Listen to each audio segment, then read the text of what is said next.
You wake up, you scroll, you judge, you compare, you feel empty, and you do it again tomorrow.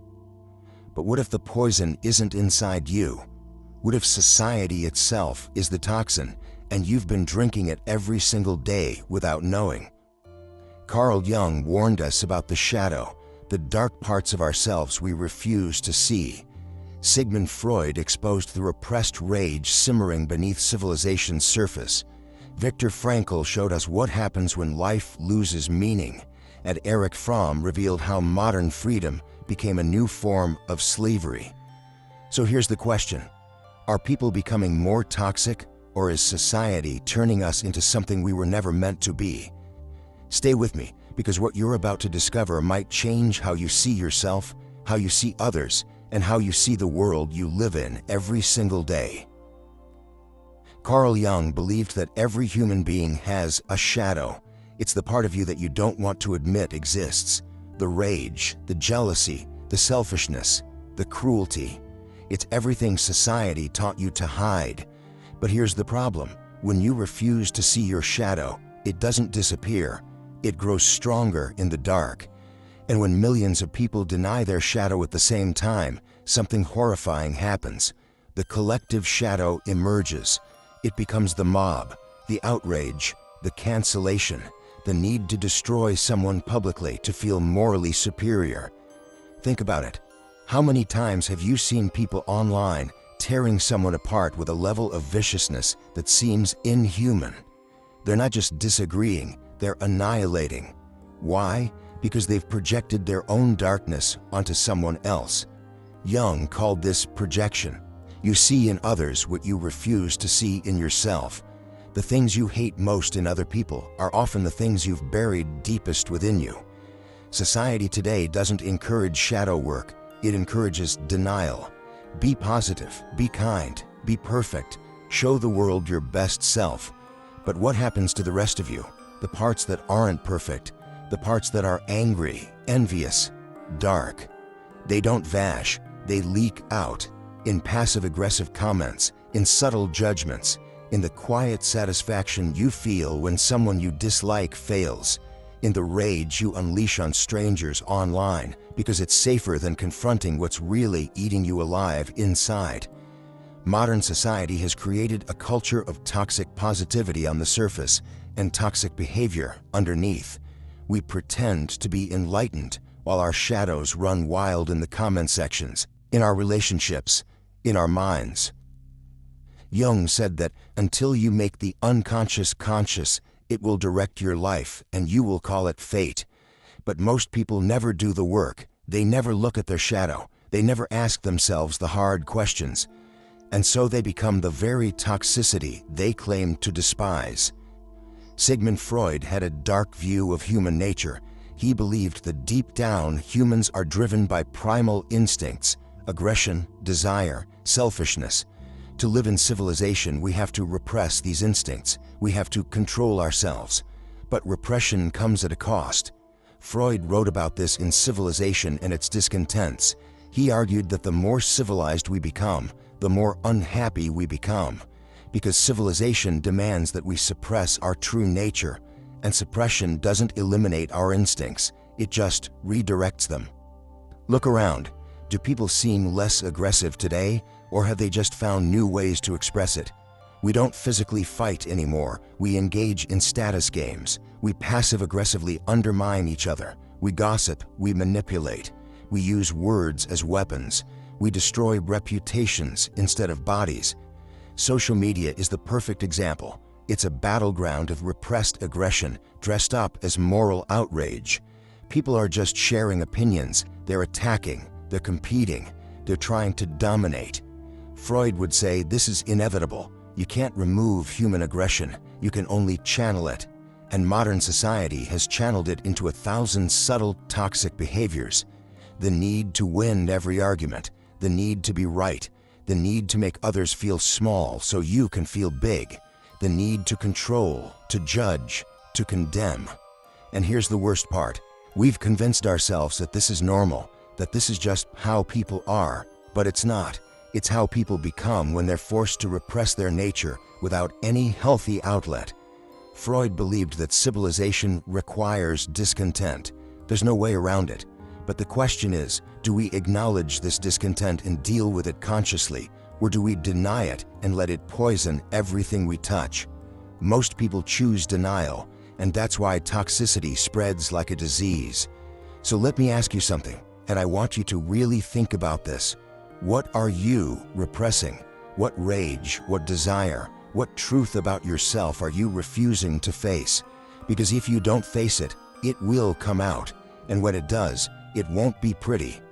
Drop your thoughts in the comments. I want to know, do you see this repressed aggression in yourself, or only in others? Viktor Frankl survived the Nazi concentration camps. He lost his family, his freedom, everything. And in that hell, he discovered something profound. The people who survived weren't necessarily the strongest or the healthiest. They were the ones who had a reason to live, a purpose, a meaning.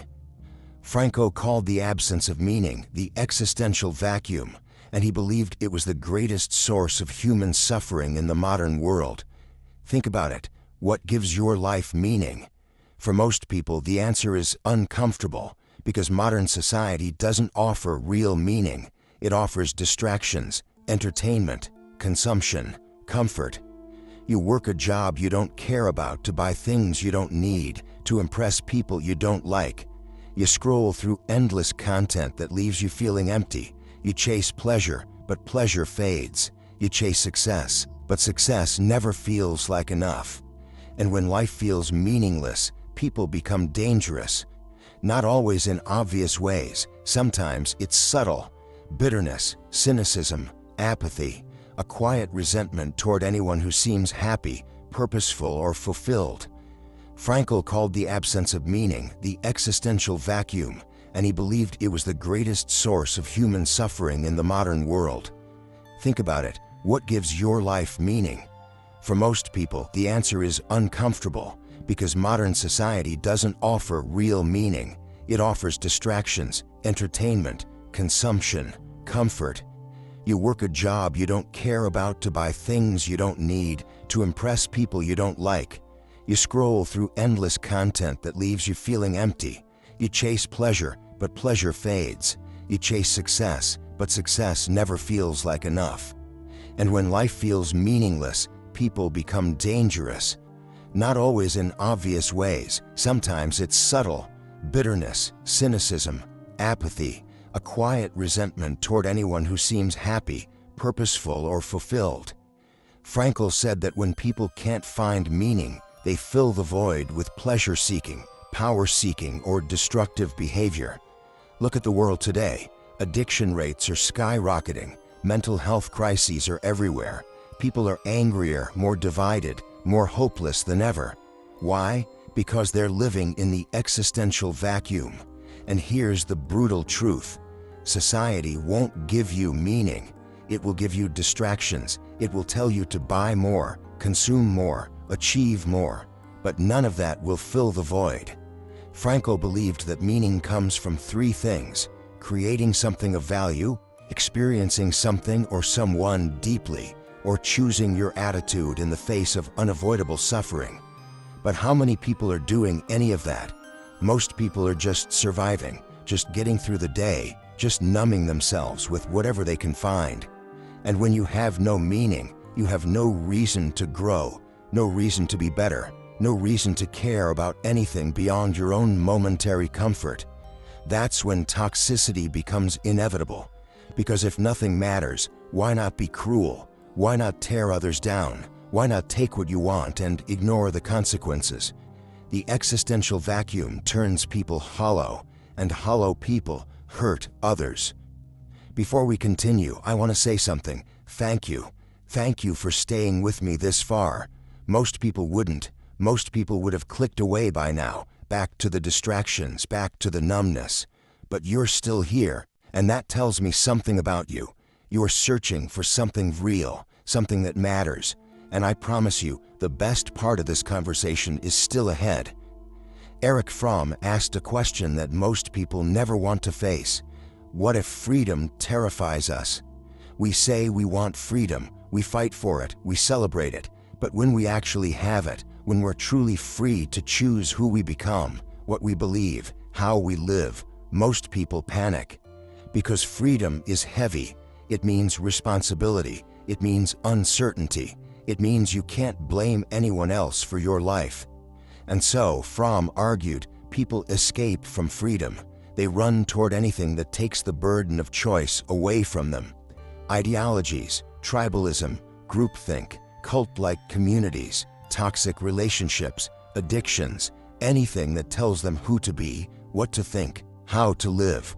Look at society today. We have more freedom than any generation in history. You could be whoever you want, believe whatever you want, live however you want. And yet, people are more desperate than ever to belong to something, to identify with something, to be part of a tribe.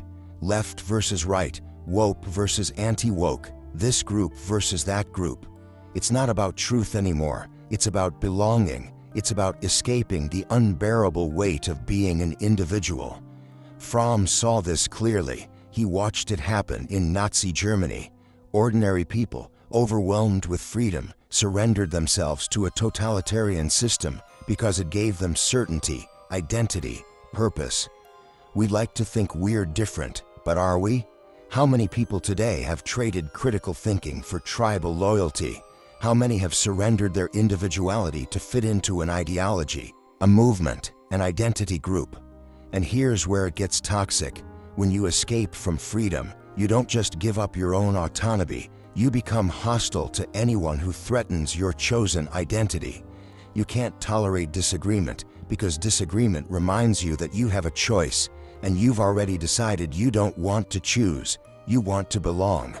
So you attack, you dismiss, you dehumanize. Anyone who thinks differently becomes the enemy, because if they're right, then you might be wrong. And if you're wrong, then you have to take responsibility for your life again. And that's too terrifying to face. This is the trap Fromm warned us about. Modern society offers endless freedom, but it's empty freedom. Freedom without meaning, freedom without direction. And so people fill that emptiness with toxic identities, toxic beliefs, toxic communities.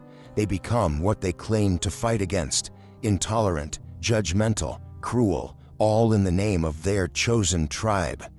True freedom, Fromm said, requires courage, the courage to stand alone, the courage to think for yourself, the courage to be uncertain, to be wrong, to be misunderstood.